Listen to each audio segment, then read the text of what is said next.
ಇವರು ಸುಮಾರು 40ಕ್ಕಿಂತ ಹೆಚ್ಚು ನಾಟಕಗಳನ್ನ ಮಾಡಿದ್ದಾರೆ, 40ಕ್ಕಿಂತ ಹೆಚ್ಚು ನಾಟಕಗಳನ್ನ ಮಾಡಿದ್ದಾರೆ. ಸೊ ಅಂಥವ್ರಿಗೆ ಅವಕಾಶ ಸಿಗಬೇಕು. ಸೊ ಅದು ನನ್ನೊಂದು ಬೇಡಿಕೆ. ಮೇಡಮ್, ಈಗ ನಿಮ್ಮ ವಾತಾವರಣದಲ್ಲಿ ನಿಮ್ಮ ಫ್ರೆಂಡ್ ಸರ್ಕಲಲ್ಲಿ ಯಾರಾದರೂ ಗೌರ್ಮೆಂಟ್ ಜಾಬ್ ಹೊಂದಿದ್ದಾರೆ? ನಮ್ಮ ಸರ್ಕಲಲ್ಲಿ ಇನ್ನೂ ಯಾರು ಗೌರ್ಮೆಂಟ್ ಜಾಬ್ ಹೊಂದಿಲ್ಲ. ಸೊ ನಾವು ಇವಾಗ ಟ್ರೈ ಮಾಡ್ತಿದ್ವಿ, ವಿಲೇಜ್ ಅಕೌಂಟೆಂಟ್ PDO ಅಪ್ಲಿಕೇಶನ್ ಹಾಕಿದ್ದೀವಿ. ನೆಕ್ಸ್ಟ್ ಇವಾಗ ನಾವು ಎಕ್ಸಾಮ್ ಬರೀತಾ ಇದ್ದೀವಿ, ಇವರು ನಾವು ನೆಕ್ಸ್ಟ್ ಎಕ್ಸಾಮ್ ಬರೀತಾ ಇದ್ದೀವಿ. ಈಗ ನಿಮಗೂ ಇಂತಿಷ್ಟು ಏಜ್ ಅಂತ ಏನಾದರೂ ಇದು ಮಾಡಿದಾರಾ, ಇಲ್ಲಾಂದರೆ ಮಾಡ್ಬೋದಾ ಎಲ್ಲರೂ? ನಮಗೆ ಪರ್ಟಿಕ್ಯುಲರ್ ಆಗಿ ನಮಗೆ ಟ್ರಾನ್ಸ್ಜೆಂಡರ್ಗೆ ಇಷ್ಟು ಏಜ್ ಒಳಗೆ ಹಿಂಗಿಂಗ್ ಅಂತ ಏನೂ ಇದು ಮಾಡಿಲ್ಲ. ಸೊ PDO ಮತ್ತು ವಿಲೇಜ್ ಅಕೌಂಟೆಂಟ್ ತಗೊಂಡ್ರೆ ಅದು 40 ವರ್ಷ ಒಳಗಡೆ ಇದ್ದವರು ಆಗ್ಬೋದು ಅಂತ ಹೇಳ್ತಾರೆ. ಈಗ ನೀವು ಗೌರ್ಮೆಂಟಿಗೆ ಏನು ಕೇಳಬೇಕು ಅನ್ಕೊಂಡ್ರಿ ಈ ವಿಡಿಯೋ ಮೂಲಕ? ಗೌರ್ಮೆಂಟ್ಗೆ ನಾವು ಮುಖ್ಯವಾಗಿ ಕೇಳೋದಂದರೆ ಮನೆಗಳು ನಮಗೆ ಬೇಕು, ತುಂಬ ಅವಶ್ಯಕತೆ ಮನೆ ಇದೆ. ಯಾಕಂದರೆ ಇವಾಗ ನಾವು ಬಾಡಿಗೆ ಮನೆಯಲ್ಲಿ ಇರ್ತಿದ್ದೀವಿ ಅಂತಂದ್ಮೇಲೆ ಕೆಲವು ಏನಾಗುತ್ತೆ ಅಂದರೆ, ಈಗ ನನ್ನ ಮನೇಲಿ ನನ್ನನ್ನು ಎಕ್ಸೆಪ್ಟ್ ಮಾಡಿದರೆ ನಾನು ಮನೆಗೆ ಹೋಗ್ಬೋದು, ಬರ್ಬೋದು, ಅಥವಾ ಮನೇಲೇ ಇರ್ಬೋದು. ಎಲ್ಲರೂ ಮನೇಲಿ ಆಗಾಗಿಲ್ಲ, ಕೆಲವೊಬ್ರು ಮನೇಲಿ ಅಕ್ಸೆಪ್ಟ್ ಮಾಡಿಲ್ಲ. ಅವ್ರು ಏನು ಮಾಡಬೇಕಾಗುತ್ತೆ, ಮನೆ ಬಾಡಿಗೆ ತೊಗೊಂಡು ಅಲ್ಲೇ ಹೊರಗಡೆನೋ ಈಗ ಹಳ್ಳಿ ಬಿಟ್ಟು ಸಿಟಿಲಿ ಬಂದ್ಗಿಸಿ ವಾಸ ಮಾಡಬೇಕೈತೆ. ಸಿಟಿಲಿ ಬಂದು ವಾಸ ಮಾಡಬೇಕಾದ್ರೆ ಅವ್ರಿಗೊಂದು ಮನೆ ಬೇಕೇ ಬೇಕು. ಸೊ ಬೇಕಂತಂದಾಗ ನಾವು ನಾರ್ಮಲ್ ಆಗಿ ಮನೆ ಬಾಡಿಗೆ ಕೇಳೋಕ್ಕೋದ್ರೆ 4,000 ಇದ್ದರೆ ನಮ್ಮನ್ನು ನೋಡಿ 8,000 ಬಾಡಿಗೆ ಕೊಡಿ ಅಂತ ಹೇಳ್ತಾರೆ. 10,000 ಅಡ್ವಾನ್ಸ್ ಇದ್ದರೆ 20,000 ಅಡ್ವಾನ್ಸ್ ಕೊಡಿ ಅಂತ ಹೇಳ್ತಾರೆ. ಸೊ ಅವಾಗ ಆಗಿರುವಾಗ ಎಷ್ಟು ಕಷ್ಟ ಆಗುತ್ತೆ. ಆಮೇಲೆ ನಮ್ಮ ಮನೆಗೆ ಯಾರೂ ಬರಬಾರ್ದು. ಒಬ್ರು ಯಾರೋ ಅಣ್ಣನೋ ತಮ್ಮನೋ ಬಂದಂದರೆ ಬೇರೆ ಥರದ ಅರ್ಥ ಮಾಡ್ಕೋತಾರೆ, ಅವಾಗ ಮನೆ ಖಾಲಿ ಮಾಡಿ ಇದೇ ಪ್ರಾಬ್ಲಮ್ ಆಗುತ್ತೆ. ಸೊ ಅದಕ್ಕೆ ಈ ವಿಡಿಯೋ ಮುಖಾಂತರ ನಾವೇನು ಗೌರ್ಮೆಂಟ್ ಕೇಳ್ಕೊತೀವಿ ಅಂದರೆ, ದಯವಿಟ್ಟು ನಮ್ಮನ್ನು ಗುರುತಿಸಿ ನಮಗೆ ಆದಂಥ ಒಂದು ಆಶ್ರಯ ಕೊಡಿ, ಮನೆಗಳು ಎಲ್ರಿಗೂ ಬೇಕು ಅಂತ ಕೇಳ್ಕೊತೀವಿ. ಈ ಸ್ಥಳೀಯ ನಾಯಕರಲ್ಲಿ ಈ ಟಾಪಿಕ್ ಬಗ್ಗೆ ಮಾತಾಡಿದ್ರೆ ಮೇಡಮ್, ಈ ಥರ ನಾವು 4,000 ಕೊಡುವ ಒಂದು ರೂಮು 8,000 ಕೊಡ್ತಾ ಇದ್ದಾರೆ, ಇಲ್ಲಾಂದರೆ ಯಾರು ನೀವು ಹೇಳಿದ ಪ್ರಕಾರನೇ ಎಲ್ಲರೂ ಒಂದೇ ಥರ ಇರಲ್ಲ. ಸೊ ನೀವು ಎಜುಕೇಟೆಡು, ನೀವು ಒಂದು ಆ ಭಿಕ್ಷಾಟನೆ ಒಂದು ರೂಟ್ ಬಿಟ್ಟು ಒಂದು ನಮ್ಮ ಕಾಲ ಮೇಲೆ ನಾವು ನಿಂದಿರಬೇಕು, ನಾವು ಸಮಾಜದಲ್ಲಿ ನಾವೇನು ಕಮ್ಮಿ ಇಲ್ಲ ಅಂತೇಳಿ ಒಂದು NGO ಥರ ಮಾಡ್ತಾ ಇದ್ದೀವಿ. ಸೊ ನೀವು ಹೇಳಿದಾಗೆ ಒಂದು ಏನು ರೀಸನ್ ಅಂದರೆ, ಮನೆಗೆ ಅಣ್ಣ ಬಂದ್ರೂ ಅದೇ ಥರ ಥಿಂಕ್ ಮಾಡೋದು. ಸರ್ ಈ ಥರ ಆಗ್ತಾ ಇದೆ. ನಮಗಂತೂ ಮನೆಗಳು ಬೇಕು ಅಂತ MLA ಆಗಿರ್ಬೋದು, MP ಆಗಿರ್ಬೋದು, ಹಲವಾರು ರಾಜಕೀಯ ನಾಯಕರುಗಳು ಬರ್ತಾ ಇರ್ತಾರೆ. ಸೊ ಅವರು ಭೇಟಿಯಾಗಿ ಒಂದು ಮನವಿ ಪತ್ರ ಆಗಿರ್ಬೋದು ರಿಕ್ವೆಸ್ಟ್ ಕೊಟ್ಟಿದ್ದೀರಾ? ಸುಮಾರು ಸಲ MLAಗಳಿಗೆ ನಾವು ಲೆಟರ್ನ ಕೊಟ್ಟಿದ್ದೀವಿ, ಮತ್ತು ಅವ್ರು ಡೈರೆಕ್ಟ್ ಹೋಗಿ ಮಾತಾಡಿದ್ದೀವಿ, ನಮ್ಮ ಪರಿಸ್ಥಿತಿ ಹೀಗಿದೆ ಅಂತ ಅರ್ಥ ಮಾಡಿಸಿದ್ದೀವಿ. ಮತ್ತು DC ಮುಖಾಂತರ ನಾವು ಲೆಟರ್ಗಳನ್ನ ಕಳಿಸಿದ್ದೀವಿ. ನಮ್ಮ ಸಂಸ್ಥೆ ಯಾವಾಗ ಸ್ಟಾರ್ಟ್ ಆಯಿತು ಆವಾಗಿಂದ ಈಗ ಪ್ರಕ್ರಿಯೆ ನಡೀತಾ ಇದೆ. ಬಟ್ ಇನ್ನೂವರೆಗೂ ಯಾರಿಗೂ ಮನೆ ಸಿಕ್ಕಿಲ್ಲ ಸರ್. ನಿಮ್ಮ ಸಂಸ್ಥೆಯಿಂದ, ನಿಮ್ಮ NGO ಇಂದ ಏನು ಉಪಯೋಗ ಮೇಡಮ್? ಸರ್ ನಮ್ಮದು ಆಶೀಕರಣ ಸಾಮಾಜಿಕ ಸೇವಾ ಸಂಸ್ಥೆ ಅಂತ ಯಾದಗಿರಿಲಿ ನಮ್ಮ ಸಮುದಾಯಕ್ಕೆ ಅದೊಂದೇ ಇರೋದು. ಸೊ ಅದು ಏನು ಕೆಲಸ ಮಾಡುತ್ತೆ ಅಂದರೆ, ಯಾರು ನಮ್ಮವರು ನಾನು ಟ್ರಾನ್ಸ್ಜೆಂಡರ್ ಅಂತ ಇಚ್ಛೆಯಿಂದ ಅವ್ರು ಒಪ್ಕೊಂಡು ನಮ್ಮ ಹತ್ರ ಬಂದು ನೋಂದಣಿ ಆಗ್ತಾರೆ. ಅವ್ರಿಗೆ ನೋಂದಣಿ ಮಾಡ್ಕೋಬೇಕಾದ್ರೆ ಅವ್ರಿಗೆ 18 ವರ್ಷ ಏಜ್ ಆಗಿರಬೇಕು, ನಾವು ನೋಂದಣಿ ಮಾಡ್ಕೊತೀವಿ. ಸೊ ಅವ್ರಿಗೆ ನಾವು ಏನು ಸರ್ವಿಸ್ ಕೊಡ್ತಾ ಇದ್ದೀವಿ ಅಂತಂದರೆ, ಇವಾಗ ಆಶೀಕರಣ ಸಾಮಾಜಿಕ ಸೇವಾ ಸಂಸ್ಥೆಗೆ ಒಂದು ಪ್ರಾಜೆಕ್ಟ್ ಬಂದಿದೆ ಪ್ಲಾನ್ ಇಂಡಿಯಾದ್ದು. ಅದು ಸಂಪೂರ್ಣವಾಗಿ ಅವರ ಹೆಲ್ತ್ ಬಗ್ಗೆನೇ ಕೆಲಸ ಮಾಡುವಂಥದ್ದು. ಅವ್ರಿಗೆ HIV ಟೆಸ್ಟ್ ಮಾಡಿಸೋದು, ಹೆಪಟೈಟಿಸ್ B, ಹೆಪಟೈಟಿಸ್ C, ಇನ್ನಿತರದ ಸೌಲಭ್ಯ, ಆರೋಗ್ಯಕ್ಕೆ ಸಂಬಂಧಪಟ್ಟಂಗೆ ಎಲ್ಲ ಕೆಲಸಗಳು ಮಾಡ್ತೀವಿ.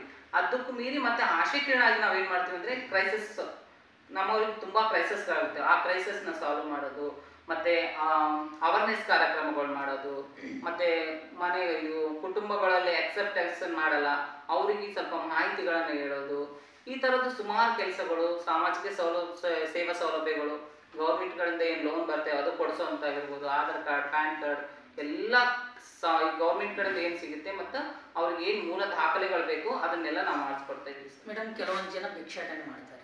ಸೊ ಇದೇನು ನಿಮ್ಮ ಸಂಪ್ರದಾಯನ ನೀವು ಕ್ರಿಯೇಟ್ ಮಾಡ್ಕೊಂಡಿದ್ದು ಸಂಪ್ರದಾಯ ಅನ್ನೋದಕ್ಕಿಂತ ಮುಂಚೆ ಅವ್ರಿಗೆ ಬೇರೆ ಆಪ್ಷನ್ಸ್ ಇಲ್ಲ. ಇವಾಗ ಕೆಲಸ ಕೇಳೋಕ್ಕೋದ್ರೆ ಅಲ್ಲಿ ಆ ಸಿಚುವೇಶನೇ ಬೇರೆ. ಹಂಗಿರುವಾಗ ಹೊಟ್ಟೆಪಾಡು ಏನು ಮಾಡೋಕ್ಕಾಗಲ್ಲ, ಅವರು ಭಿಕ್ಷಾಟನೆ ಮಾಡಲೇಬೇಕು. ನಾವು ಬದುಕಬೇಕಂದ್ರೆ ಭಿಕ್ಷಾಟನೆ ಮಾಡಲೇಬೇಕು. ಮೇಡಮ್, ಇದೆಲ್ಲ ಅಮೌಂಟ್ ಕಲೆಕ್ಟ್ ಮಾಡಿ ನಮ್ಮ ಹೆಡ್ಡಿಗೆ ಏನು ಕೊಡ್ತಾರಂತೆ, ನಿಜಾನ? ಇಲ್ಲ ಸರ್, ನಮ್ಮ ಹೆಡ್ಡಿಗೆ ನಾವೇನು ಕೊಡೋದಿಲ್ಲ. ಸೊ ನಮ್ಮ ಅಮೌಂಟ್ ನಾವೇ ಇಟ್ಕೋತೀವಿ. ಸೊ ನಮ್ಮ ಕಲ್ಚರಲ್ಲಿ ಏನಿದೆ, ನಮ್ಮ ಗುರು, ನಮ್ಮ ನಾನಿ ಗುರು, ದಾನಿ ಗುರು ಅಂತ ಇಲ್ಲ, ಆ ಥರ ಏನಿಲ್ಲ ಸರ್. ಓಕೆ ಮೇಡಮ್, ನಾನು ಕೆಲವೊಂದು ಬೇರೆ ಚಾನಲಲ್ಲಿ ಕೇಳಿದ್ದೀನಿ, ಇಲ್ಲಾಂದರೆ ಪಬ್ಲಿಕ್ ಹತ್ರ ಕೇಳಿದ್ದೀನಿ. ನೀವು ಒಂದು ಮರಣ ಹೊಂದಿದ ಮೇಲೆ ನಿಮ್ಮ ಅಂತ್ಯಕ್ರಿಯೆಯನ್ನು ರಾತ್ರಿ ಯಾರು ನೋಡಲಾರ್ದೆ ಆ ಟೈಮಲ್ಲಿ ಮಾಡ್ತಾರಂತ ಹೇಳಿದ್ರಿ, ಇದು ಎಷ್ಟರವರೆಗೆ ನಿಜ? ಅದು ಮುಂಚೆ ಇತ್ತು, ನನಗೆ ಅಷ್ಟು ಗೊತ್ತಿಲ್ಲ, ಮುಂಚೆ ಇತ್ತು ಅಂತ ಹೇಳ್ತಾರೆ. ಬಟ್ ಇವಾಗ ಪ್ರಸ್ತುತ ಆ ಒಂದು ಪ್ರಕ್ರಿಯೆ ಎಲ್ಲೂ ಮಾಡಲ್ಲ.